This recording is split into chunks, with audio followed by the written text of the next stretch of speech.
Cette émission a été rendue possible par le CNC et par la Commission nationale du débat public. Bonsoir à toutes et à tous, bienvenue sur Backseat, bonsoir.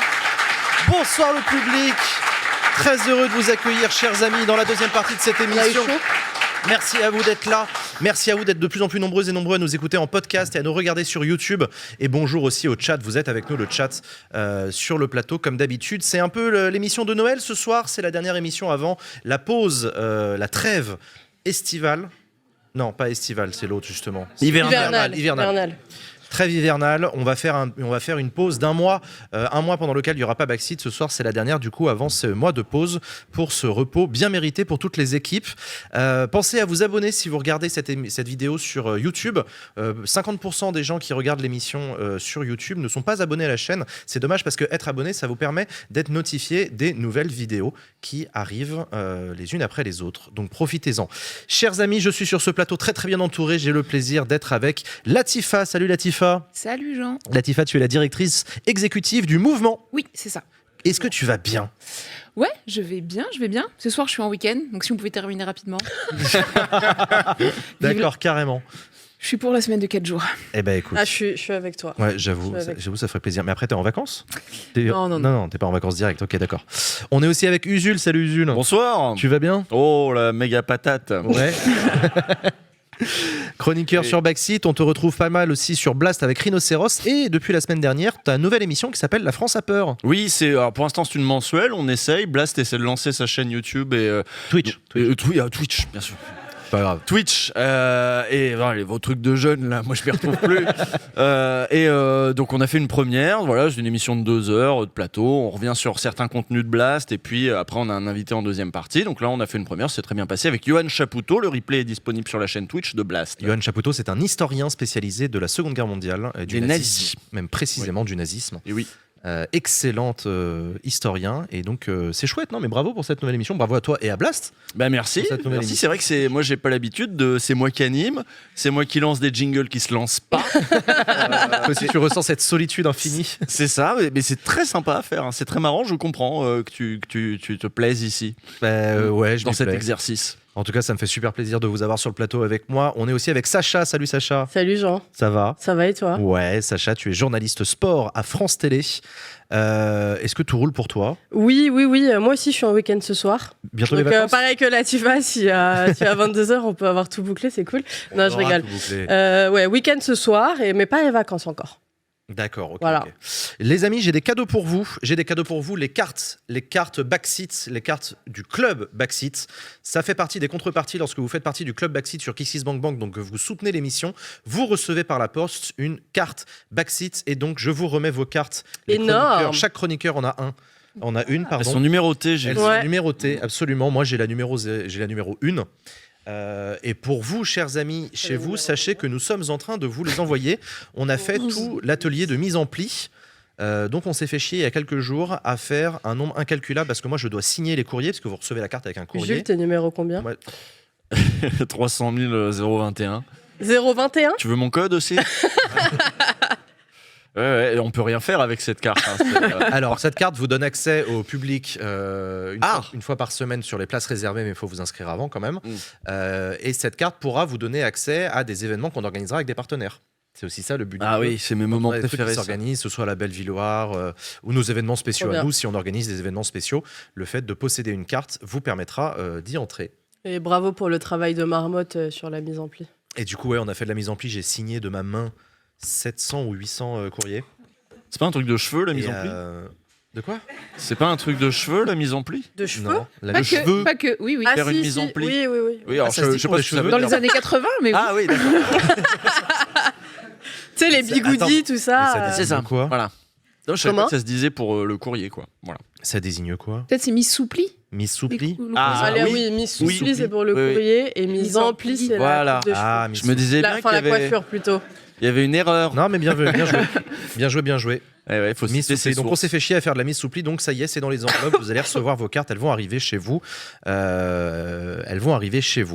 Qu'est-ce que je voulais dire ? Eh ben, j'en profite du coup pour vous rappeler de soutenir cette émission. L'émission Backseat est réalisée grâce à vos dons. Ça permet de financer, donc de payer le salaire des personnes qui réalisent cette émission. Rendez-vous sur KissKissBankBank. Vous avez le lien dans la description de la vidéo YouTube, du podcast, et dans le chat, vous avez le lien également. Vous aussi, faites un don mensuel pour soutenir Backseat. C'est grâce à vous et à nos partenaires qu'on réussit à faire cette émission.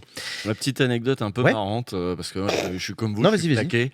Je me suis levé à 6h30 pour prendre mon train ce matin parce que j'animais un stream pour la CGT ce midi à 11h. Et j'arrive, je suis creux, je me suis levé à 6h30, il m'a fait comme des milliers de travailleurs. Je fais ok, ça rigole pas à la CGT, on peut pas se plaindre qu'on s'est levé tôt. Et donc voilà, un peu claqué comme tout le monde, mais j'ai pas le droit de me plaindre. Voilà. Il était moustachu ou pas? Non, mais enfin quand même, il était sincère, je crois. Ouais, je pense, ouais. Bon, les amis, ça vous dit qu'on parle de politique ? Allez, c'est parti pour l'actualité de la semaine.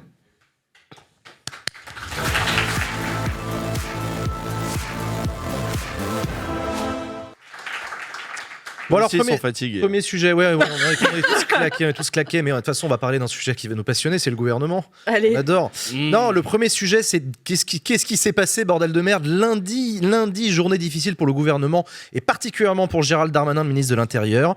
Une motion de rejet a été adoptée sur la loi immigration, à 270 voix contre 265. C'est passé ric-rac, mais c'est passé. Une motion de rejet préalable a donc dégagé le texte de loi immigration. Alors ça, s'il y a bien un truc auquel je m'y attendais pas, c'était bien qu'une motion de rejet soit adoptée. Eux non Mais plus, ouais. on a finalement, Ouais, mais non plus, personne ouais. s'y attendait, absolument personne s'y attendait, même pas les opposants. Je vous rappelle, pour essayer de faire les choses simples, que quand un texte arrive en discussion à l'Assemblée nationale, il commence par être travaillé en commission. La commission commence à adopter des amendements, commence à modifier le texte et tout. Mais la commission, ce n'est qu'un groupe de travail avant le vrai grand galop d'essai, enfin pas galop d'essai, le vrai grand moment important qui va être la séance publique. En séance publique, où là, il y aura à nouveau le travail d'amendement qui va pouvoir être fait par les députés, le vote, le débat, on modifie le texte, on le vote, on avance, etc. Au moment où le texte sort de commission et arrive en séance publique, on commence par ce qu'on appelle la discussion générale. Et dans la discussion générale, il y a la possibilité de déposer ce qu'on appelle des motions de rejet. Motion de rejet, c'est tout simple. C'est un texte tout simple d'une ligne qui dit « le texte est rejeté ». Mais il est C'est motivé quand un même, truc- faut le motiver. Oui, il faut le motiver. Là, mais en c'est l'occurrence, justement c'était motivé. la raison pour laquelle il y a toujours une motion de rejet qui est déposée par les opposants au gouvernement. C'est normal parce que ça donne l'opportunité aux oppositions de prendre la parole une première fois sur le texte, sur l'ensemble du texte, avant d'entrer dans le détail, pour dire globalement à quel point on n'est pas d'accord avec le texte. Ceux qui ne sont pas d'accord avec le texte votent la motion de rejet. Ceux qui sont d'accord avec le texte ne votent rien.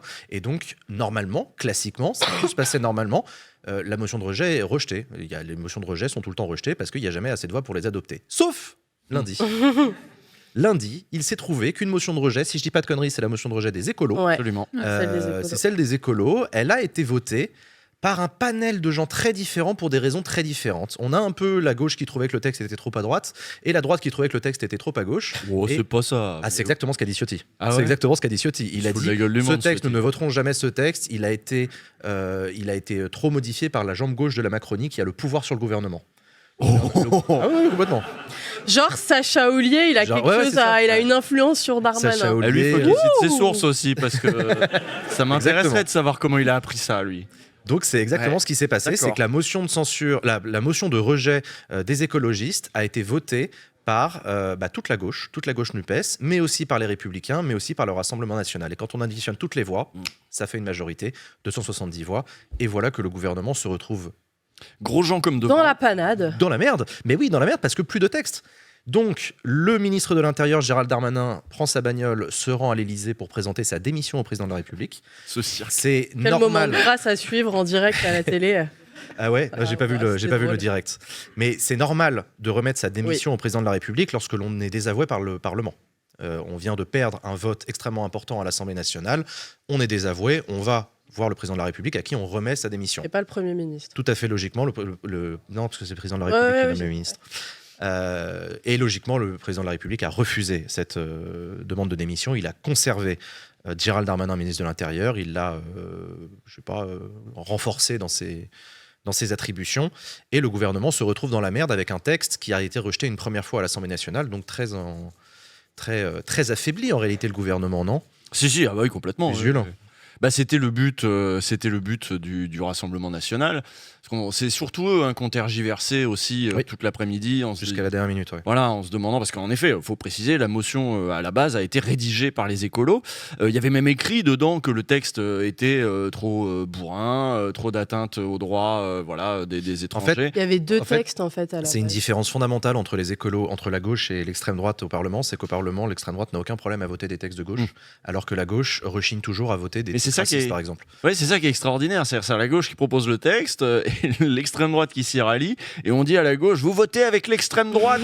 Jamais on dit à l'extrême droite, vous avez voté avec la gauche, c'est honteux, vous avez voté avec les cutéreux, les étudiants, les chevelus, les communistes. Non, c'est encore la faute à la gauche, quoi. C'est extraordinaire. Ouais, et pire que ça, même, on n'a Latifa pas. Il a été reproché notamment à la gauche ou à certains de voter tout le temps les lois, enfin les projets du gouvernement, etc. Alors que c'est l'extrême droite qui vote le plus pour le parti, enfin pour les projets du gouvernement, plus de 50%. Il y a même eu presque ce switch à un moment donné de dire non, nous on vote que de l'extrême droite, de dire nous on vote tout le temps contre. Donc voilà, alors que non, l'extrême droite vote en majorité, en tout cas beaucoup plus que la NUPES pour les projets de loi du gouvernement. C'est incompréhensible, il y a eu des invectives très très violentes, en mode vous êtes vraiment, vous votez avec l'extrême droite, vous, la gauche, machin. Et c'est vraiment parti jusqu'à ce que Cyril Châtelain des écolos s'est fait accuser on lui a dit, alors je sais pas lequel... Ah oui, vous serez tondu à la Libération. Vous serez tondu à la Libération. Cazenave, non? Voilà, ça. Cazenave. Jean-René Cazenave, c'est ça? Je ne sais plus. Non. Jean-Pierre Cazenave. Jean-René Cazenave. Jean-René Cazenave. Jean-René. Ça c'est un prénom, Jean-René, apparemment. C'est le sien, en tout cas. Ça colle avec la phrase qu'il a dit, en tout cas. Ouais, vous serez tondu à la Libération. Donc voilà. Alors c'est eux qui, factuellement, proposent des textes qui sont votés par l'extrême droite, dont le refus de la hausse du SMIC, etc. Ça vote avec l'extrême droite tranquille. Mais là, il y a une motion de rejet. En fait, on a senti une surprise de leur part, ça c'est sûr, de la part de la majorité relative, donc de la minorité gouvernementale, et on a senti des oppositions une frustration. Vraiment, il y a eu un truc de on est surpris, on est vénère, et là les coups sont partis sur la gauche, pas sur l'extrême droite, encore une fois, je ne comprends pas. Je feins de ne pas comprendre, peut-être. Sacha, à moyen terme, est-ce que la gauche a de quoi se réjouir du vote de cette motion ? Alors pour moi, non. Vraiment, c'est pour ça que dans un premier temps, on voit les premières réactions et on se dit, à cette motion de rejet, on se dit, c'est cool, il y a un peu un regain de démocratie enfin au sein de cette Assemblée, alors que ça gouvernait à coup de 49-3 depuis quand même plus d'un an. Et puis quand on prend un peu de recul, on se dit, mais... Maintenant qu'il y a une CMP, une commission mixte paritaire, le texte n'en ressortira que plus dur a priori. Et c'est d'ailleurs ce que Sacha Houlié a admis lui-même ce matin sur France Inter, si je ne dis pas de bêtises. Le texte n'en ressortira que plus dur parce qu'il est évident que le gouvernement ne va pas choisir la ligne un peu plus à gauche de ce texte. Et ils vont peut-être même se rapprocher de la ligne du Sénat, avec notamment la suppression de l'AME, tout ça. Donc non, je vois pas la gauche être gagnante là-dessus, et surtout la gauche s'est réjouie de cette motion de rejet, mais elle n'a pas été très proactive non plus à faire des propositions sur le thème, quoi. Donc voilà, Mais après, le gouvernement peut tout à fait dire ça ne passe pas, rejet du texte, on le met de côté. C'est ce qu'Emmanuel Macron a dit, si ça passe pas en CMP, abandon du texte. C'est-à-dire que si le texte revient plus dur, que ce soit à cause de la CMP ou ça aurait pu être aussi un autre cheminement où il serait revenu aussi plus dur, c'est le gouvernement qui le décide, ça. Oui. C'est pas la gauche. La gauche, elle a voté. Non, mais la gauche, elle fait pas grand-chose. Pour préciser, effectivement, le texte maintenant va passer en commission mixte paritaire entre le Sénat et l'Assemblée nationale. La commission mixte paritaire est à majorité à droite. Le gouvernement va avoir intérêt pour ne pas avoir à nouveau un camouflet comme ils viennent d'avoir, parce qu'ils peuvent pas se le permettre. Ils peuvent pas se permettre de l'avoir une deuxième fois en deuxième lecture. Ils vont modifier le texte en le rapprochant du texte sorti du Sénat, c'est-à-dire en le droitisant. Le texte va ressortir de la CMP droitisé. Il faudra que cette droitisation soit suffisante pour que les députés LR ne votent pas la motion de rejet en deuxième lecture. Et alors, même en le droitisant, je pense que ça ne va pas être si simple que ça de faire voter les députés LR, parce que le Figaro a sorti ce soir que les trois chefs, donc Marlex, Retailleau et Ciotti, des Républicains, ont envoyé une lettre à Emmanuel Macron, alors qu'ils ont rencontré Elisabeth Borne ce matin, si je ne dis pas de bêtises, en lui disant il n'y a qu'une seule solution pour l'immigration, c'est une réforme constitutionnelle. et nous n'accepterons que la réforme constitutionnelle Ils sur veulent quoi dans l'immigration. la, ils sur veulent quoi dans la l'immigration, le Constitution référendum. Ils veulent le référendum. référendum. Oh là là. et Ah, il lâche sur pas cette l'immigration, histoire. il lâche pas du tout cette histoire. Ah non. Donc, en fait, on n'est même pas sûr que la commission mixte paritaire va bien se passer. Et qui va lâcher quoi à quel moment Je savais pas qu'ils étaient. Donc en fait, Des ils se rangent punaises de lit, avec quoi. la stratégie du RN qui est on veut vous pousser à la dissolution.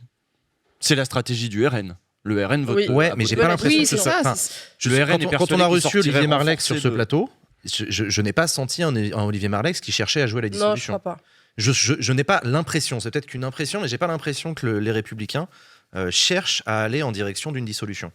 L'extrême droite, c'est sûr, ça, le Rassemblement national, il votera toujours toutes les motions possibles, même les plus à gauche. Il les votera tant que ça peut aller dans le sens d'une dissolution. Lui, il C'est s'en eux qui fout. bordélisent. En tout cas, ils ont une stratégie parlementaire qui décoiffe, ça c'est sûr. Latifa, est-ce qu'il ne manque pas un grand mouvement populaire pour Le mouvement. le mouvement, justement.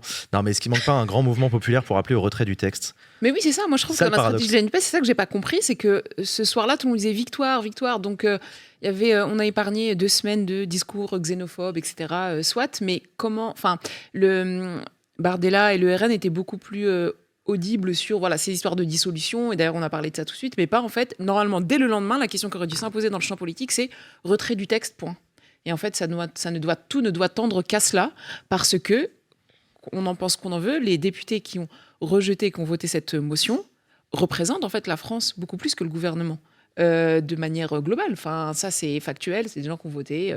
Mais qu'il n'y ait pas eu, dès le lendemain, en fait, cette mobilisation plus globale, peut-être difficile à faire, mais en tout cas, c'est le retrait. Là, il peut pas, de mettre la pression pour dire c'est le retrait, et puis c'est tout en termes de stratégie politique. C'est là où j'ai été un peu, en tant que spectatrice, un peu, où ça m'a interpellée, interrogée. Mais en même temps, je sais que c'est parce que finalement, avant ce projet de loi où il y a des mesures complètement abjectes, j'ai pas senti non plus avant ça beaucoup de mobilisation. Il y a eu 1 ou 2 meetings de la gauche, je crois, autour de ce projet de loi pour le rejeter. Pas senti une mobilisation citoyenne énorme. J'ai pas senti une couverture médiatique qui montrait à quel point ça pouvait être dangereux pour les étrangers, les immigrés de manière générale, et les incohérences même en fait de la droite par rapport au contexte économique, etc. Donc c'est un tout, mais c'est vrai que j'étais un peu, le rejet de le vote de cette motion de rejet, ça peut pas être la fin du combat, en fait, ça devait être que le début pour la gauche. Après, je pense que s'il n'y a pas eu d'appel à retirer le texte et basta cosy, c'est aussi que LR et RN ont un intérêt à ce qu'il y ait une loi immigration et une énième loi immigration. Eux sont pour avoir une loi immigration, donc je pense que la gauche la NUPES veut complètement retirer le texte, mais ça pèse pas assez par rapport en termes de poids électoral et tout ça, ça pèse pas assez pour le gouvernement, à mon avis, face à LR et au RN qui, eux, poussent depuis des mois sur cette loi immigration. Ça fait 1 an qu'on nous parle d'une loi immigration. Voilà, je pense que le gouvernement a fait son choix dans le poids des uns et des autres. Ce serait une humiliation de s'arrêter là pour eux. Ils en ont fait une affaire personnelle. Darmanin en a fait une affaire personnelle. J'allais te demander, pour toi, oui, Darmanin, il joue très très gros. On parlait de Darmanin, éventuel successeur d'Emmanuel Macron en 2027. Est-ce que là, il vient de cramer définitivement toute fin de carrière? Honnêtement, je ne pense pas. Pour une raison très simple, c'est que les Français s'en branlent complètement de ce qui se passe à l'Assemblée nationale. Ouais, pour lui, c'était son moment, quoi. Il a vu comme son moment de briller, d'être dans les médias, de faire ses petites tournées, de voir, on l'a voté, on verrait contre tout, etc. Et oui, c'est surtout ça, en fait. Je pense que lui, là, c'est vrai que ça fait un peu pétard mouillé pour lui, quoi. Il faut vous rendre compte de l'énergie qu'il avait déployée. Il y a beaucoup d'articles qui en rendent compte. Il avait appelé des députés un par un, LR, pour dire vote le texte et t'auras une gendarmerie dans ta circo, etc. Non, déjà, on peut interroger déjà la pratique. On peut interroger déjà ce truc de vote mon texte et je mets une gendarmerie dans ta circo parce que je suis ministre de l'Intérieur. Figure-toi que dans Baron Noir, c'est une pratique ultra courante. Quand bien même, on peut quand même interroger, même ça a toujours... on a toujours fait comme ça. Mais oui, c'est une manière de gouverner. C'est comme ça qu'ont été votés les plus grands textes. Et les meilleurs, mais bon, là, on n'est pas sur... C'est le film Lincoln, notamment, qui raconte ça sur l'abolition de l'esclavage aux États-Unis et qui montre comment c'était dégueulasse, les négociations. Et donc voilà, c'était... peu importe, et on sait à quel point Darmanin peut être insistant par SMS aujourd'hui. Or, c'est ce qui... 22h. C'est ce dont les articles qui en parlent rendent compte aussi, quoi. C'est-à-dire, c'était vraiment, il appelait tout le monde, il insistait, etc. C'est ce que disent les députés aujourd'hui. Donc voilà, c'est un foirage alors qu'il avait mis énormément d'énergie. Et je pense que c'était un peu ça le jeu de LR ça a été de dire on va pas se laisser faire par Darmanin qui a envoyé des signaux contradictoires, à la fois je fais de la séduction, à la fois voilà. Mais bon, revenons, en effet, Latifa a raison, est-ce que la gauche peut miser sur une mobilisation populaire? C'est pas dit, beaucoup d'énergie militante sont prises dans autre chose, il y a les problèmes de salaire, d'inflation, de machin, même les manifs palestines qui mobilisent aussi de l'énergie militante et tout, et c'est vrai que pour l'instant on n'a pas vu un grand mouvement populaire contre cette loi immigration. Et puis par ailleurs, pour une autre raison, c'est quand on avait regardé ensemble sur ce plateau, rappelez-vous, les sondages et les enquêtes d'opinion sur la question migratoire, l'enquête qui avait été faite par Libé, je me souviens, montrait une ambivalence, c'est-à-dire qu'une partie des Français sont d'accord pour un durcissement des règles en matière d'immigration, tout en reconnaissant dans la même enquête qu'ils sont en manque de connaissances et de compréhension du phénomène déjà, de son ampleur, de la réalité des conditions des personnes sans papier dans ce pays. Et c'est vrai qu'on peut chacun se faire son examen de conscience. Est-ce que vous connaissez, vous, les règles pour avoir des papiers, combien de temps, c'est quoi les délais, c'est quoi les conditions ? Sachant qu'elles sont considérablement durcies, alors que il y avait quand même une demande, y compris des milieux patronaux, ne voilons pas la face, rendons ça aussi plus simple, parce que nous, c'est quand même une main-d'œuvre dont on peut pas se passer.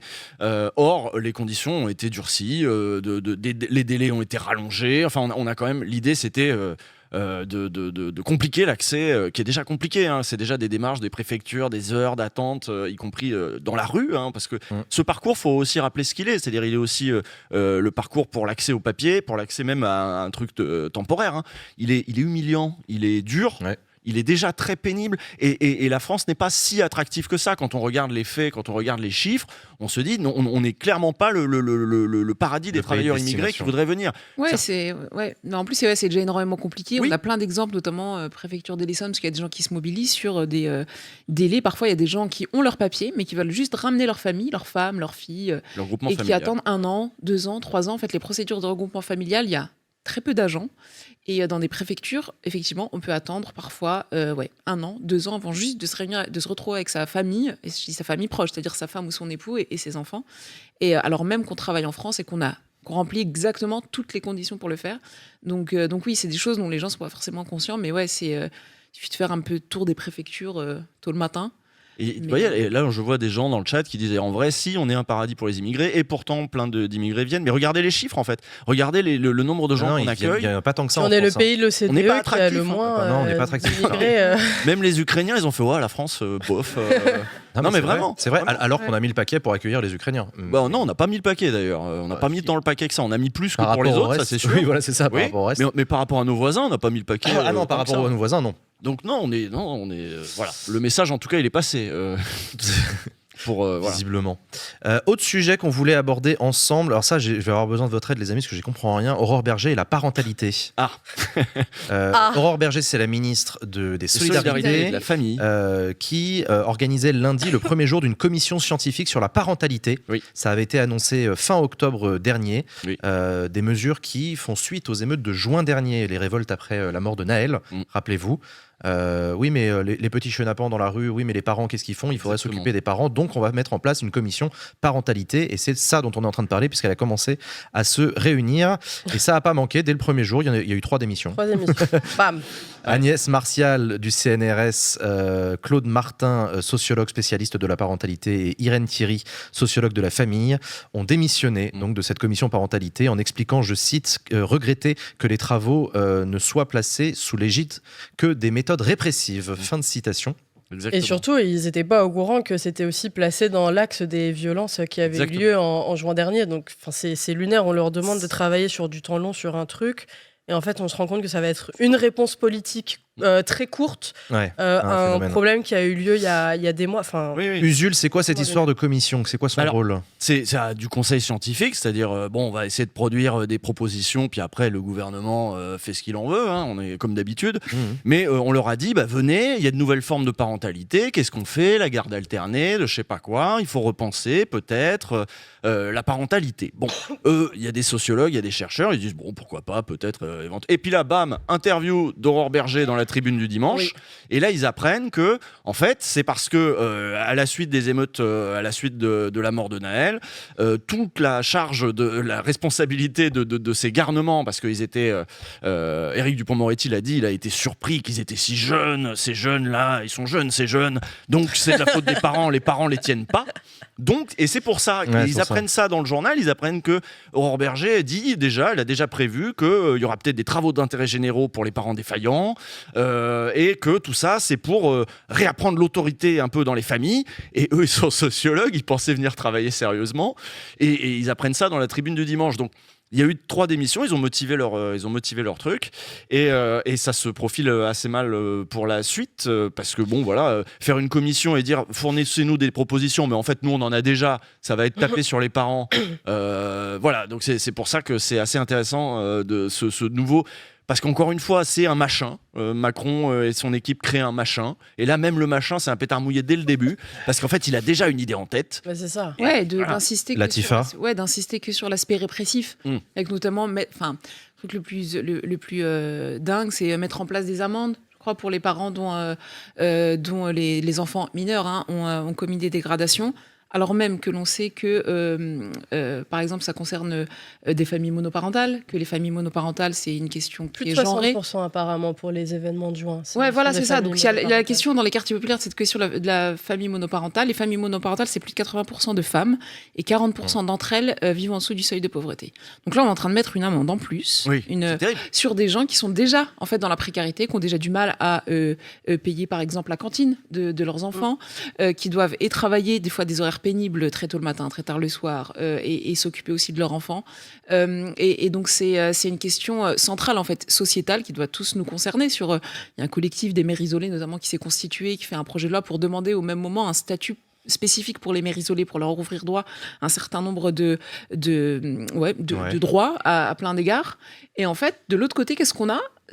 Ces femmes se mobilisent depuis je ne sais pas combien de temps sur ces questions-là, et la réponse du gouvernement, ou les décisions du gouvernement, c'est avoir ce volet uniquement répressif là-dessus, et ça participe de toujours la même dynamique, c'est dont on a l'impression en fait de frapper sur les plus pauvres et les plus faibles, en pensant vraiment que je sais pas, est-ce qu'il y a vraiment des parents qui se réjouissent de se dire mon gamin de 13 ans, 14 ans, 15 ans se retrouve dans des émeutes. Voilà, les parents, ils ont aussi un sentiment parce que j'ai la flemme. Ouais, ils ont un sentiment de honte. L'autorité parentale, ça m'emmerde. Et en fait, ça n'existe pas. Ça n'existe pas.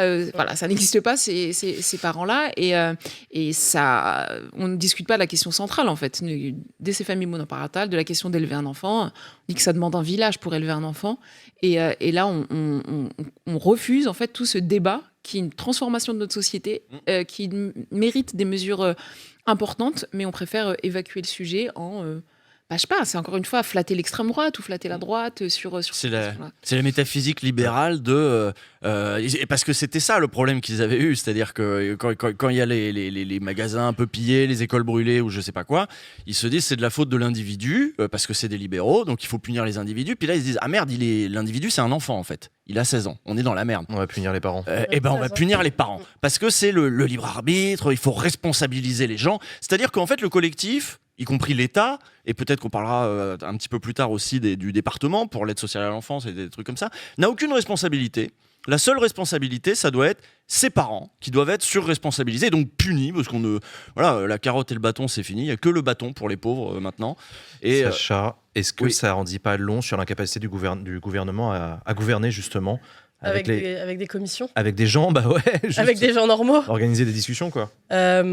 Disons que on va pas cracher dans la soupe. C'est positif quand le gouvernement s'entoure de membres de la société civile, comme des sociologues, des démographes, etc., parce que c'est des gens qui sont proches du terrain et qui travaillent sur les dossiers depuis des années.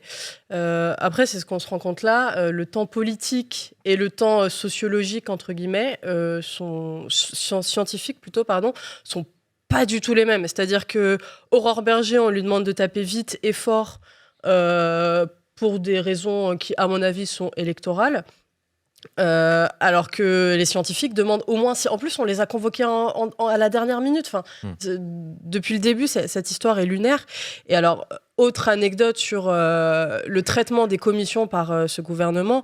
En 2019 ou 2020, le gouvernement demande à un neuropsychiatre qui s'appelle Boris Cyrulnik de pondre un dossier sur les 1000 premiers jours de l'enfance. Je ne sais pas si vous vous en souvenez, il y avait eu toute une campagne de pub aussi à la télé et tout. Enfin, voilà. L'ami Boris pond ce rapport de manière tout à fait bénévole et on apprend en même temps que le gouvernement a fait appel à un cabinet de conseil pour travailler sur le même dossier, payé 425 000 € à peu près. Alors qu'il fallait les donner à Boris. Et en plus, Il serait le Sénat s'est rendu compte que ce qui avait été rendu par le cabinet de conseil était juste nul à chier en fait. Étonnant, Contrairement au dossier d'un neuropsychiatre. Voilà. Donc, que le gouvernement utilise les acteurs de la société civile, je pense que c'est nécessaire et il faut le faire. Mais le fait est que ce gouvernement ne sait pas le faire pour l'instant. Enfin, ne sait toujours pas le faire, plutôt après 7 ans de mandature. Donc, Puis voilà, étude d'impact aussi, peut-être, ça pourrait être intéressant avant, avant des mesures comme ce dont on parlait, c'est-à-dire de punir les parents, de mettre des amendes, de faire des travaux d'intérêt général pour des parents défaillants. Ils sont défaillants. Et toi, tu leur mets encore plus la tête sous l'eau. Ça va être quoi les conséquences de ça, y compris pour les enfants? Bon, voilà, c'est encore une fois, c'est aberrant. Autre sujet, Latifa, tu as rencontré Emmanuel Macron la semaine dernière. C'est vrai. Cette information est vraie. Ça faisait suite à une tribune dont tu étais co-signataire dans Le Monde, une tribune qui portait sur la mémoire des quartiers populaires. Et Macron a dit banco pour la création d'un groupement d'intérêt scientifique sur le sujet. De quoi ça s'agit? Explique-nous. Oui, ça s'inscrivait donc dans le cadre, au mois de décembre 2023. En décembre 83, il y a eu la marche pour l'égalité et contre le racisme qui a été menée par des militants notamment de Lyon, dans un contexte de crimes racistes en France, etc. Donc ils ont marché de Marseille à Paris pour dénoncer les crimes racistes. Ils ont terminé 100 000 à Paris début décembre 83. Donc c'était cette tribune... La marche des beurs, comme on Voilà, c'est ça. L'autre nom... pour l'égalité et contre le racisme. Ouais. Et en fait, elle a... à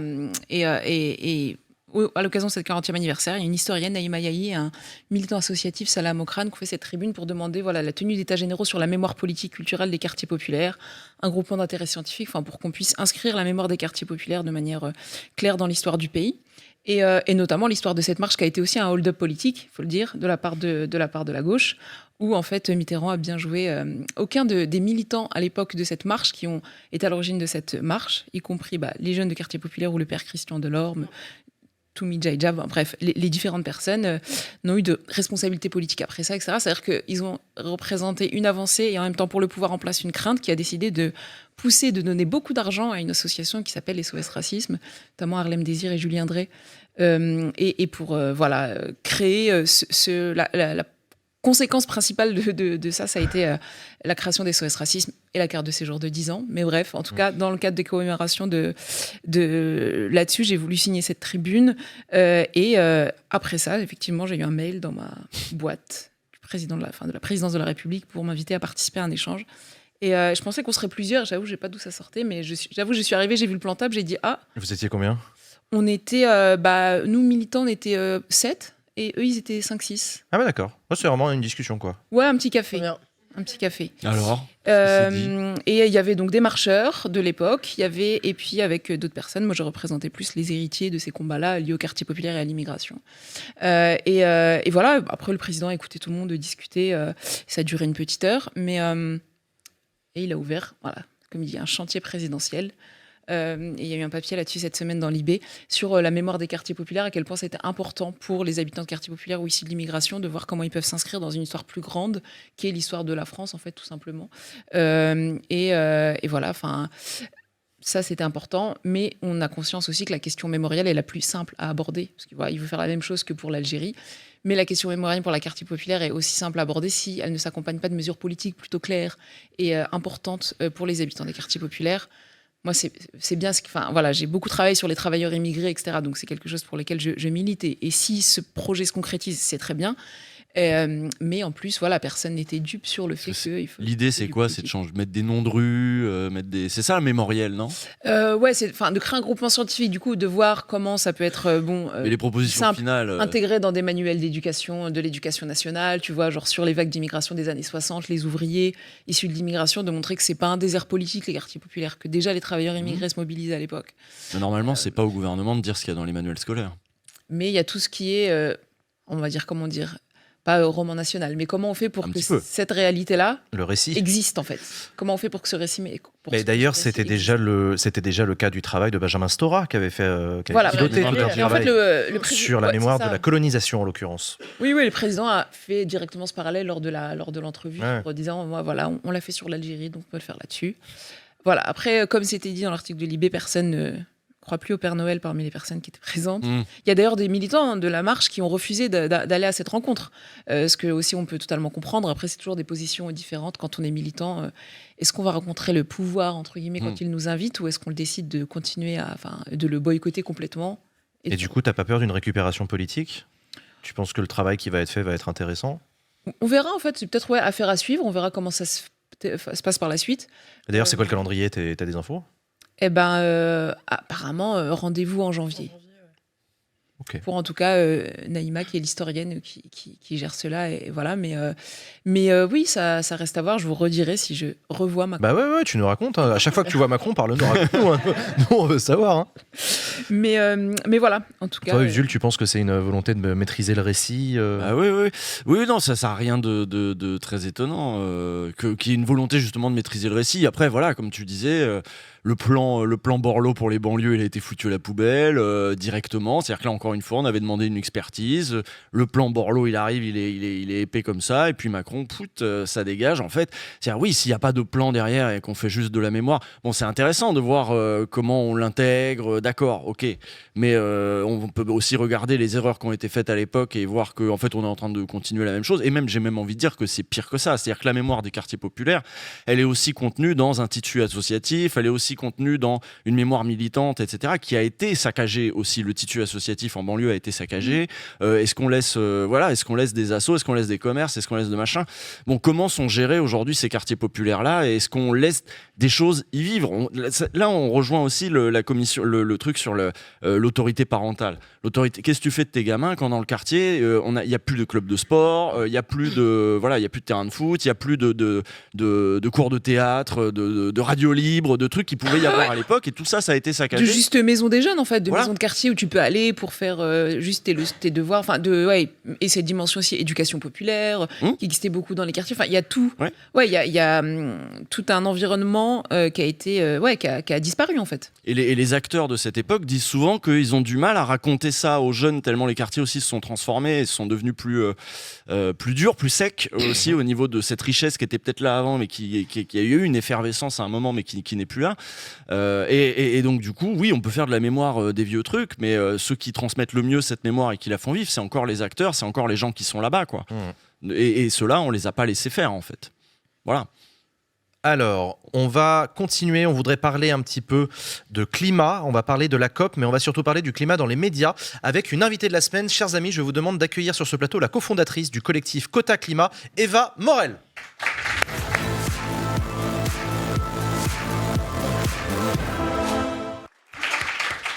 Bonsoir Eva, merci d'être avec nous. Merci de l'invitation. Bienvenue sur le plateau de Backseats. On voulait discuter avec toi parce que vous portez, vous, Quota Climat, vous portez une initiative en ce moment dont on va parler en lien avec le climat et les médias. Raconte-nous d'abord, c'est quoi? Déjà, t'es qui toi? Et c'est quoi Quota Climat? C'est sec. c'est un peu raide, excuse-moi. Bel accueil. C'est la fatigue, excuse-moi. Qui je suis? Donc, je m'appelle Eva. J'ai cofondé l'association Quota Climat, en effet, il y a 1 an et demi. Et c'est un titre professionnel. Je travaille à l'Assemblée nationale pour une députée. Ouais. Et c'est important de dire que Quota Climat, c'est un collectif. Donc, il n'y a pas que moi dans l'association. Okay. On est une dizaine. Voilà. Et c'est un collectif qui fait quoi alors? C'est du plaidoyer? Alors, ce qu'on fait chez Quota Climat, c'est qu'on travaille sur le rôle des médias dans la transition. En fait, ce qu'on a constaté, c'est qu'il y avait une très faible proportion des contenus qui parlaient d'écologie dans les médias.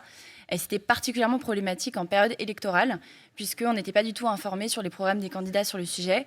Et donc, ça avait une incidence directe sur la manière dont les propositions étaient formulées.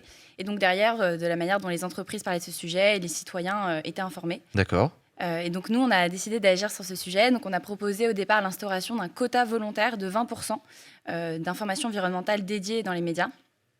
Et ça a eu un bel engouement en fait. Il y a eu pas mal de commentateurs politiques, Jean-Marc Jancovici, Valérie Masson-Delmotte, qui ont signé la tribune et qui se sont dit ah, c'est intéressant, c'est vrai que peut-être l'approche quota, qui en fait historiquement le quota c'est une mesure qui permet de redresser dans l'urgence une carence quantitative. Donc comme par exemple dans les comités exécutifs, on se rend compte qu'il n'y a pas assez de femmes, on peut mettre des quotas de femmes. Et ça marche en fait. Donc on a décidé de faire la même chose dans les médias, en tout cas de proposer ça. Et depuis, on a plusieurs actions qui permettent d'avancer sur le sujet. Et on a l'impression que depuis 1 an et demi, on parle de plus en plus en fait, du rôle des médias dans la transition. Donc c'est assez positif. Est-ce que vous avez des données? Est-ce que vous avez des datas sur la quantité de fois que le climat est abordé dans les médias? En fait, c'est le point de départ de l'association, c'est de se dire on en parle à hauteur environ de 1 à 2% d'espace médiatique des sujets d'écologie. Donc à la fois dans la presse, mais aussi dans l'audiovisuel. 1 à 2%, c'est à mettre en perspective. Par exemple, la crise du Covid, ça avait occupé jusqu'à 75% de l'espace médiatique pendant la crise sanitaire, au pic de la crise. Donc en fait, un sujet qui fait l'actualité, ça sature l'espace médiatique. La Coupe du Monde de Qatar, par exemple, avait occupé plus de 20% de l'espace médiatique. En comparaison, l'écologie, c'est 1 à 2%. Donc nous, ça nous semble problématique. Et au-delà de ce quota quantitatif, c'est important de dire qu'il n'y a pas que le problème de la quantité. Nous, on travaille de plus en plus à développer de la donnée quali sur la manière dont ces sujets sont abordés, parce qu'on se rend compte qu'il y a encore trop de climato-scepticisme, trop de confusion entre faits et opinions, trop de désinformation sur les enjeux écologiques. Et au-delà de ça, par exemple, la manière dont on dépeint les militants, les personnes qui travaillent, les défenseurs de l'environnement, c'est trop souvent connoté au champ lexical de la violence. C'est trop souvent des connotations en fait péjoratives dans la manière dont c'est mis en récit. Il y a un exemple très frappant récemment, il y a eu un reportage sur France Télévisions qui était filmé d'une manière qui était assez aberrante, qui mettait en scène les militants écolos comme des fous dangereux qui allaient en prison, qui étaient extrêmement radicaux. Alors c'est pas du tout de dire qu'il n'y en a pas, mais ça ne représente pas du tout de manière exhaustive le spectre des personnes-là. Et en fait, je pense pour le grand public, ça antagonise vraiment vis-à-vis de ces modes d'action. Et nous, ça nous semble important de faire évoluer la manière dont on en parle globalement. Et peut-être dernier point, la manière surtout dont on parle des solutions. Parce que, en fait, trop souvent, quand on parle des enjeux écologiques dans les médias, on a tendance à parler des vagues de chaleur, des incendies, des canicules, des inondations, mais pas du tout déjà pourquoi est-ce que tout ça se passe. Donc faire le lien avec les causes, des émissions de gaz à effet de serre, etc. Et surtout, ce qu'on pourrait faire pour y remédier. Et c'est pourtant la chose la plus essentielle à transmettre dans l'espace médiatique. Et du coup, une de vos stratégies, c'est d'afficher les médias sur les réseaux sociaux, de faire du name and shame, en fait, de dénoncer publiquement les médias qui ne parlent pas assez de climat. Est-ce que ça fonctionne ? Oui, tout à fait. Alors, c'est pas un mode d'action qui était un peu culotté en fait au départ, parce qu'il n'y a pas beaucoup de personnes qui font ça vis-à-vis de l'écologie et des médias. Donc nous, ce qu'on fait, c'est qu'on décrypte tous les jours sur nos réseaux sociaux, donc notamment LinkedIn et Instagram, des contenus médiatiques. Et on dit, là, par exemple, vous avez omis telle variable d'analyse, ou vous avez carrément désinformé sur les questions d'écologie. Au départ, les journalistes étaient très braqués vis-à-vis de ce mode d'action. On peut les comprendre. Ils n'aiment pas qu'on les critique, les journalistes. Est-ce qu'on peut totalement comprendre ? En fait, déjà, quiconque déteste qu'on les critique, mais les journalistes, c'est une profession qui est particulière, en plus qui est protégée en termes de liberté d'expression. Quasiment en France, on a le droit de dire quasiment tout. On n'a pas le droit de diffamer, on n'a pas le droit de nier l'existence de la Shoah. Mais sinon, grosso modo, c'est assez libre. Et nous, ce qu'on s'est dit, c'est ce serait quand même intéressant de les confronter au fait que la liberté d'expression, à certains moments, empiète sur d'autres droits et libertés fondamentaux, comme par exemple le droit à l'environnement ou le droit à l'information environnementale. C'est-à-dire que vous voulez limiter la liberté d'expression au nom de la nécessaire lutte contre le réchauffement climatique. En fait, j'ai l'impression qu'on confond liberté d'expression et droit d'informer. Je veux dire, un journaliste qui parle, c'est pas de la liberté d'expression, c'est juste de l'information. Alors en fait, liberté d'informer, mais quelle est la limite à partir du moment où on désinforme ? Et la qualité de l'information en France, elle est encadrée par l'autorité de régulation audiovisuelle. Par l'Arcom. Et ouais, c'est ça. Et donc en fait, c'est important de dire que peut-être il faudrait incorporer des nouvelles variables d'encadrement, comme on le fait par exemple pour la protection de l'enfance ou la représentation des femmes dans les médias, où il y a des critères où on dit, mais en fait, à ce moment-là, on a dépassé les bornes et ça relève quasiment de la mauvaise information. Bref, tout ça, donc j'ai pas répondu à la question. Est-ce que ça a un impact au niveau de la profession ? Eh bien oui, au départ, on avait juste des commentaires extrêmement virulents de journalistes qui nous disaient d'arrêter. Et en fait, de plus en plus... D'accord, donc ça marchait pas ouf, pas top. Non, mais ça attire l'attention, c'est quand même un premier levier. Et en fait, au fur et à mesure des mois, on a de plus en plus intégré dans les rédactions pour essayer de voir dans quelle mesure est-ce que certains angles pourraient être infléchis. Et on a des relations qui sont de plus en plus cordiales en fait, avec énormément de médias. Donc, je pense que le topo, c'est que oui, ça fonctionne carrément, puisque jusqu'à présent, il n'y avait personne qui se battait en fait, pour que les enjeux écologiques soient mieux représentés. Et comment est-ce que vous imaginez réussir à poursuivre ce combat sur des médias qui sont sur Internet ? Nous, par exemple, on n'a rien à voir avec l'Arcom. Pourvu que ça dure. Oui, non, mais complètement, pour vous, c'est dur. Et on n'aura rien à voir avec l'ARCOM. D'ailleurs, il n'y a pas de contrat avec l'ARCOM, il n'y a pas de rien à voir. Parce que moi, le climat... Non, c'est pas pour ça. Parce qu'en plus, dans les 1 à 2%, ça comprend les éditos de Pascal Pro, Oh waouh. où il dit qu'il n'y a pas de réchauffement parce que là, il fait froid. Ouais. Alors, tout à fait, parce Ah ouais. qu'on incorpore dans nos comptabilisations les contenus qui relèvent du climato-scepticisme, parce que ça parle de climat, Ouais, ça on parle parle, mal, Mais ça, on ça, parle. Et là, non, on ne traite pas pour l'instant des plateformes numériques, parce qu'en termes d'encadrement, c'est pas du tout du même ressort. Donc on n'en parle pas, et je pense qu'il y a d'autres personnes qui le font très bien. Par exemple, il y a Paye ton influence qui travaille beaucoup sur le rôle des influenceurs sur les réseaux sociaux. Et donc on s'est dit que d'un point de vue rationalité, on allait peut-être lui déléguer ce combat et nous prendre celui des médias qui est déjà assez important. Mais pour être optimiste, peut-être sur les plateformes numériques, c'est un peu mieux, non? Enfin, vous n'avez pas du tout chier, parce qu'il y a quand même pas mal de médias écolos, etc., qui se sont créés ces dernières années, comme Vert, Vaquita, Reporter, qui existent en ligne. Mais oui, ça rentre. Ils sont carrément à 100% de leur quota. Ouais, c'est ça. Mais bon, la télé reste prescriptrice encore. Bah, exactement. En fait, il y a deux choses. C'est qu'il y a une partie de la population qui est informée sur les questions d'écologie, mais qui est quasiment surinformée et du coup assez anxieuse parce qu'elle constate qu'il y a un décalage un fossé qui se crée entre eux et puis l'autre partie de la population qui consulte des médias en fait qui ne parlent pas de ces sujets. Et quand je dis 1%, c'est en moyenne, donc il y a des médias pour lesquels c'est vraiment quasiment invisible dans l'espace médiatique. Et nous, ce qui nous inquiète, c'est qu'il y a quasiment une polarisation qui se passe dans l'espace public, comme ce qui s'est passé aux États-Unis où les enjeux d'écologie sont devenus identitaires pour une partie de l'électorat, notamment républicain. Et nous, on est très inquiets qu'il se passe la même chose en France. Et le fait qu'il y ait des médias spécialisés, c'est indispensable parce que ça inspire d'autres médias pour mieux parler de ces sujets, diversifier les angles, etc. Le problème, c'est qu'on ne peut pas attendre que la majorité de la population consulte ces médias pour que l'information vienne à eux. Et exactement ce que je disais, sur la question de la prescription d'information, l'audiovisuel, pour ça, est très fort. Et donc, c'est pour ça qu'on a quand même une partie de notre action qui est en particulier axée là-dessus. Quand on a un JT de TF1 qui diffuse un sujet qui relève de la désinformation, par exemple, on a beaucoup parlé de technosolutionnisme dans le cadre de la COP28, de solutions, par exemple, de capture et de stockage de carbone qui sont en réalité pas vraiment prescrites par les experts comme une solution hyper efficace. Quand on a un sujet technosolutionniste qui passe sur un JT de TF1, c'est 5 millions d'individus qui se voient dire qu'en fait, c'est une bonne solution pour le climat. Et donc, qui se rassurent dans leur action. Sacha ? Au début, vous êtes parti du postulat que les médias ne parlaient pas assez des propositions politiques. Je vais retourner le problème. Est-ce que ce n'est pas plutôt les propositions des personnalités politiques qui ne sont pas à la hauteur qui fait que les médias... C'est un peu le serpent qui se mord la queue à chaque fois. Et je te dis ça d'autant plus que tu es assistante parlementaire d'une députée Renaissance et qu'on vous attend aussi un peu sur le côté écolo en ce moment. Donc voilà, c'est ma question. Si, totalement. En fait, l'ensemble des acteurs dans la société ont des interactions entre eux. En fait, nous, le cadre conceptuel qu'on s'est donné, c'est celui du triangle de l'inaction, où en fait, on a les entreprises, les citoyens et les politiques qui se refilent la balle de la responsabilité et qui conduit à l'inaction. Et en fait, on s'est rendu compte qu'un des moteurs pour mettre en branle et faire de ce triangle de l'inaction un triangle de l'action, c'était les médias. Et donc, bien sûr que le discours politique impacte le discours médiatique. Oui, mais les médias, ils sont tenus par qui ? Mais ça, c'est un autre sujet. Ah, bah non, c'est un peu le même. Non, mais tout à fait. Le modèle économique des médias joue beaucoup sur également la ligne éditoriale. Nous, c'est un angle qu'on adopte dans nos réflexions aussi. Je crois que c'est France Télévisions qui a adopté une charte assez ambitieuse en matière de contenu éditoriaux. Je ne sais plus comment s'appelle le document, mais c'était assez... Radio France aussi l'a fait. J'ai une question pour toi. Il paraît que vous avez lancé une proposition de loi. Un truc transpartisan en plus. C'est ça qui a un peu soulevé ma curiosité. Tu peux nous en parler de ce projet ? Oui, tout à fait. En fait, on a constaté, comme je disais tout à l'heure, qu'il y avait un groupe de médias pour qui c'était compliqué de parler de ces sujets et qui, naturellement, n'allait pas avancer beaucoup. On s'est dit que passer par le prisme de la loi, ce serait intéressant pour contraindre au moins la lutte contre la désinformation et peut-être aussi faire évoluer les discours pour plus de qualité, donc arrêter de confondre faits et opinions, etc. Ouais. Donc on a commencé à rédiger une proposition de loi avec l'Institut Rousseau il y a 1 an. Ensuite, une fois qu'on a été carré, on l'a poussé auprès des députés, donc de tous les bords politiques, parce que pour nous, c'était super important que ce soit un sujet qui rallie plutôt que qui divise une fois encore, parce que l'écologie, ça a souvent tendance à diviser. Y compris l'extrême droite ? L'extrême droite n'a pas été sollicitée, donc tous les groupes politiques sont rassemblés, sauf eux, on ne les a pas contactés. Non, parce que tu sais que ça fait débat sur il faut aller parler d'écologie. Hugo Clément, tu veux parler du Hugo Clément ? C'était le cas Hugo Clément qui me venait en tête, mais ouais. En tout cas, c'est pas votre cas. Non, on les a fait contacter aussi parce que ça nous semblait important de ne pas les associer sur ce sujet de l'information qui est touchy pour un parti d'extrême droite.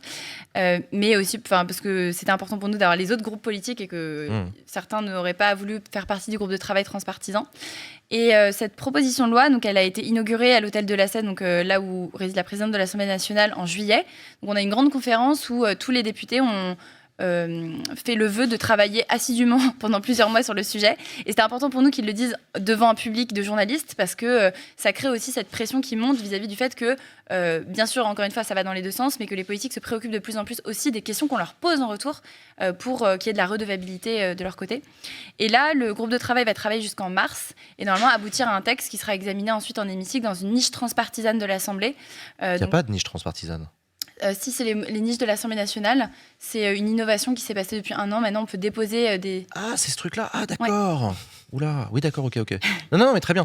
Et donc, le but, c'est que cette loi soit adoptée à ce moment, soit discutée à ce moment-là. Oui, c'est ça. Pour l'instant, dans le groupe de travail transpartisan, vous avez quoi ? Vous avez qui comme couleur politique ? On a toutes les couleurs politiques sauf le Rassemblement national. Okay. Le pilote est un député PS qui s'appelle Stéphane Delautrette, et donc qui mène toutes les auditions avec des pilotes par groupe politique. Donc on a tous les groupes politiques représentés. Je pense que les groupes politiques les plus assidus sont peut-être plus situés à gauche du spectre politique, mais vraiment on a jusqu'au LR qui sont présents aux auditions. Et donc en fait, les mesures que nous on a proposées, elles relèvent de plusieurs ordres. On a bien sûr le quota initial qu'on a conservé, mais aussi il y a le fait de doter l'Arcom, comme je disais, de compétences supplémentaires pour que par exemple nous on constate qu'il y a du climato-scepticisme sur certains médias et qu'on saisit l'Arcom, ils puissent donner un retour positif. Parce qu'en fait, souvent, ils sont complètement démunis et donc ils sont juste obligés de donner des suites négatives aux saisines. Mais c'est pas un peu une porte ouverte mais si on le fait sur le climato-sceptisme, par exemple, est-ce que c'est pas une porte ouverte à est-ce qu'on pourra pas signaler l'Arcom dès qu'il va y avoir un truc Ouais, c'est ça. Mais en fait, vous n'avez pas peur d'ouvrir une porte et que tout le monde s'y engouffre, en fait ? C'est un argument qu'on nous soutient souvent. Là, c'est la journaliste qui parle, qui dit, moi, j'ai pas envie d'avoir un flic derrière moi qui me dit, il faut que tu fasses 20% sur... J'écris pas sur le climat, moi, c'est OK. Oui, mais elle va peut-être t'obliger. Le climat dans le sport, je suis sûre qu'il y a du sujet à faire. Non, vraiment. Ah bah, tout à fait. Mais c'est un des sujets aussi qu'on aime... quand on parle de quotas, c'est pas parler tout le temps de climat, de biodiversité, c'est faire en sorte que ce soit transversal dans toutes les rubriques et que ça infuse, typiquement, quand on parle de sport, quand on parle de JO, quel va être l'impact des JO sur le climat et du climat sur les JO, parce que si on est en pleine canicule en août, peut-être que ce serait important d'informer les Français que ça va être problématique d'un point de vue du tenue des épreuves. Voilà, donc c'est ce type de choses qu'on aimerait bien faire imprégner. Et on n'a pas... Je pense qu'il faut discerner le fait d'obliger les médias à parler de certains sujets et le fait de lutter contre la désinformation. Et nous, c'est plutôt sur ce niveau-là qu'on se situe. Et souvent, on a tendance à considérer que de dire que le réchauffement climatique n'existe pas, c'est OK, parce qu'en fait, c'est une liberté de penser. En fait, non, il y a quand même un consensus international de 99,9% des scientifiques qui disent que non. Là, ça a été récemment cité dans l'accord qui est issu de la COP28. Ça relève d'un fait. Et si on considère qu'on peut remettre tout le temps en débat que tout est mou, que... en fait, c'est un problème démocratique quasiment. Donc, c'est aussi pour nous important de dire ça, c'est un fait. Rehaussons le débat d'un cran. Et ensuite, ayons un débat véritablement sur les choix de société qui vont l'allocation des ressources, des solutions. J'ai vraiment envie de dire pareil, c'est-à-dire sur tous les sujets, on entend n'importe quoi dans les médias, quoi.